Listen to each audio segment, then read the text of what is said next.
All right, traders, welcome to today's midday summary. It is Thursday, November 15th, just shy of 12 o'clock, and this is your midday summary from Tribeca Trade Group. So we've got some things waking up this morning. I'm just looking at a couple names that I just saw some option activity in.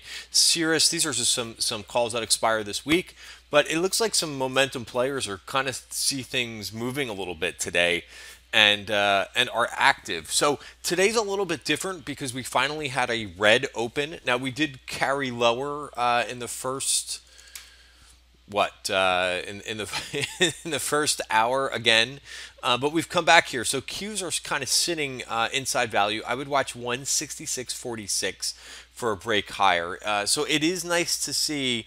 I think finally a red open rather than a green open, and things get smacked down here. But now we have to carry a little bit further.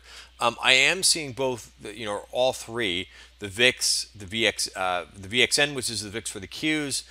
They have moved down. Let's see if they can continue because we've seen these bouts where we've kind of sold off a little bit in the VIX, but haven't seen it really break down. So I want to see price. Notice I've got this 200 period moving average here on the 5 minute, just to kind of tell me what the short-term trend is doing. Let's see if this continues to break. Notice the VIX is right at this 200 period. So we're not there yet, but we're definitely making some progress. So what am I seeing? And I'll look at the SPOOs as well, or S&P futures.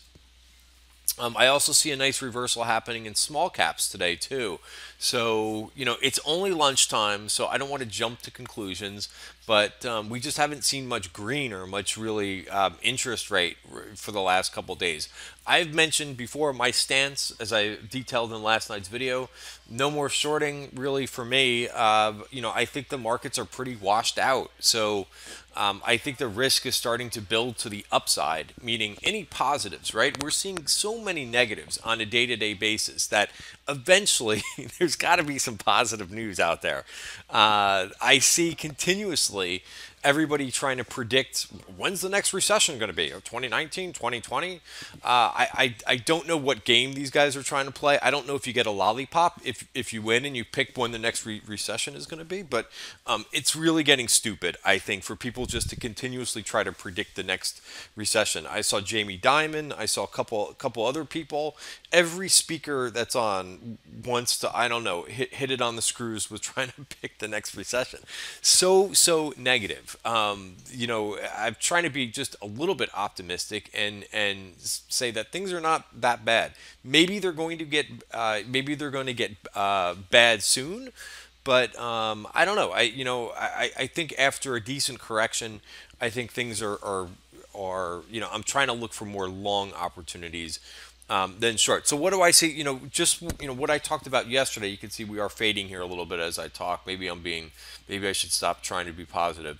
But really, what I'm seeing is emerging markets. I talked about this in last night's video. Look at FXI versus SPY. We are starting to see China outperform the U.S. and make a base here. So, I don't really want to debate the criteria of this fundamentally. I just want to follow price, right? We know that all these China areas have been pretty beaten up, so we're starting to see China outperform a little bit. And I brought up the FANG ETF in the U.S. versus KWEB. That is also same looking picture. China is starting to outperform a little bit, and if you look at that Chinese if you look at the Chinese internet ETF, it's up 2.6% today. And just like yesterday, if you remember, that internet started higher yesterday, and it really didn't give back much of the gains. Now it fell down a little bit, but it's not like what the U.S. market is doing.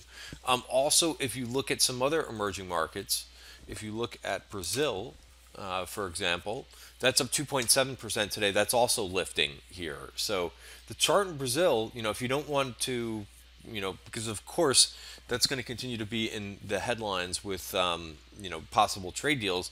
One area that you don't really have to worry about that too much is with Brazil. Look at the bounce on the 200-day moving average and moving higher.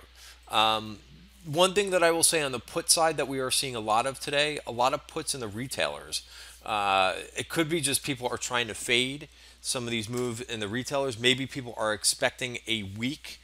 If you look at what's happening in Walmart today, now Walmart there's political headlines with that too. But you know, it looks like people are trying to fade. There was an order yesterday. I don't know if I'm not 100% sure if calls were being sold, but there was an XRT order that's down 1.6%. So you know, keep an eye. There was some puts in big block of Macy's puts that went up. I watched the support there. Macy's had a good quarter, and it's just being sold. People just don't care. There was a little bit of puts in Alta too, which has probably run its course at this point.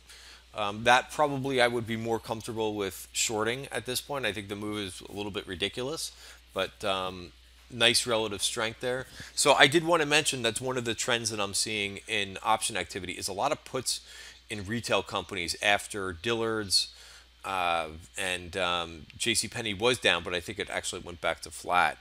So yeah, so I'm looking at emerging markets. You know, basically what I've tried to also think about too is not trying to predict these day-to-day moves. I've bought a couple things out a little bit further today, just because these day-to-day moves are just a little bit too large right now.